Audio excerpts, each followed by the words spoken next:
तो 13 के charter act के बारे में। तो फिर से वही बात है कि भाई देखना है कि कोई कानून क्यों आ रहा है, कानून में क्या है ना, क्या उसका मुख्य विशेषता है, प्रावधान क्या है। तो याद कीजिए 1813 के समय क्या चल रहा था वर्ल्ड में। तो इस समय एक नेपोलियन भाई साहब थे, है ना, उनका इंग्लैंड से था खुन्नस, है ना, उसको वो हराना चाह रहे थे और वो सीधे लड़ नहीं रहे थे। उनको लगा कि ब्रिटेन को हराने, ब्रिटेन का शक्ति का सबसे जो मेन कारण है उसका व्यापार है, तो उसके व्यापार को रोक देंगे तो एक समय में इंग्लैंड जो है वो गरीब हो जाएगा, घुटने पे आकर के आत्मसमर्पण कर देगा। इसके लिए नेपोलियन जो है वो महाद्वीपीय व्यवस्था लेके आया था। ठीक है, तो इससे क्या हुआ था कि इंग्लैंड में थोड़ा तो कमी आया था, है ना। इसी बीच में आर्थिक और हस्तक्षेप का सिद्धांत भी चल रहा था इंग्लैंड में, है ना, लेसिस थ्योरी जो बोलते हैं। तो बेसिकली 1813 के चार्टर में को लाने के पीछे दो वजह मुख्य था। एक कि इंग्लैंड में औद्योगिक क्रांति भी बहुत अच्छे से चल रहा था, कई नई कंपनियां उभर के सामने आ रही थी, और दूसरा महाद्वीपीय जो वो लेके आया था, वो सिस्टम लेके आया था नेपोलियन, उससे भी निपटना था इंग्लैंड को। तो यही सब को बात को ध्यान में रखते हुए 1813 का चार्टर एक्ट लेकर के आया गया। बात करते हैं इसमें किया क्या गया। तो सबसे पहले पहला कदम या पहला प्रावधान इसमें यह रहा कि जो ईस्ट इंडिया कंपनी थी, इसका भारत में व्यापारिक एकाधिकार समाप्त कर दिया गया, इंड हो गया। ठीक है, व्यापारिक एकाधिकार समाप्त होने का मतलब क्या है? इसका मतलब है कि भारत के साथ चाहे जिस चीज का भी व्यापार हो, वो ईस्ट इंडिया कंपनी के थ्रू ही होगा और किसी दूसरे कंपनी को कोई पावर नहीं था इसके पहले। ठीक है, ईस्ट इंडिया कंपनी ही भारत के साथ व्यापार करने के लिए वो प्राधिकृत थी। तो 1813 में क्या किया गया कि ईस्ट इंडिया कंपनी से व्यापारिक एकाधिकार को वापस ले लिया गया। बोला गया कि ऐसा है भाई साहब कि बहुत कर लिया व्यापार आप, ठीक ना, अब आपसे व्यापार का एकाधिकार छीन लिया जाता है, और इंग्लैंड में और भी कई कंपनी है, ये भी अपना माल लेकर के जाएगा, भारत बेचेगा, है ना। तो कहने का मतलब यह है कि भारत का जो द्वार था ना, वो सभी इंग्लैंड की कंपनियों के लिए खोल दिया गया। एक काम ये हुआ, ठीक है, कोई दिक्कत नहीं।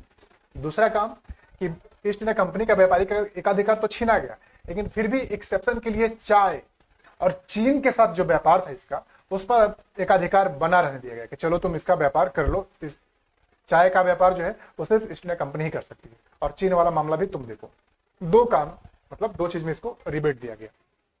इस नरी लोग को ना भारत में ऑफिशियली इस अनुमति दे दिया गया कि आप भारत में क्या कर सकते हैं, धर्म का प्रचार कर सकते हैं, है ना। तो बहुत सारा मिशनरी लोग आएगा, भारत में अपना प्रचार वगैरह करेगा।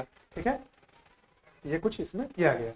और क्या किया गया, तो 1813 के चार्टर एक्ट में ही पहली बार भारतीय शिक्षा के उत्थान के लिए, है ना, प्रतिवर्ष 1 लाख रुपया खर्च करने का प्रावधान किया गया।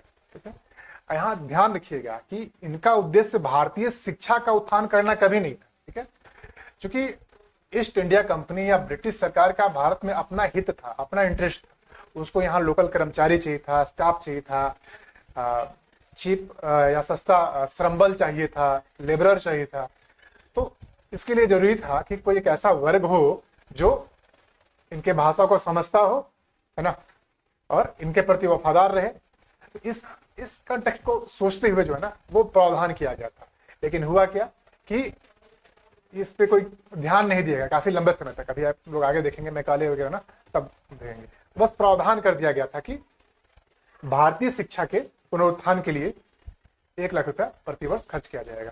तो ये तीन बात रहा मेन 1813 के चार्टर एक्ट के बारे में। पहला क्या कि ईस्ट इंडिया कंपनी के व्यापारिक एकाधिकार को समाप्त कर दिया गया। ठीक है, अब इंग्लैंड का जितना भी कंपनी था वो सब आकर के भारत में व्यापार कर सकता था।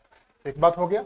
दूसरा पॉइंट ये किया गया कि भारतीय शिक्षा के लिए प्रतिवर्ष 1 लाख रुपया खर्च करने का प्रावधान किया गया, जो उस समय नहीं किया गया, बाद में आके चल के होगा।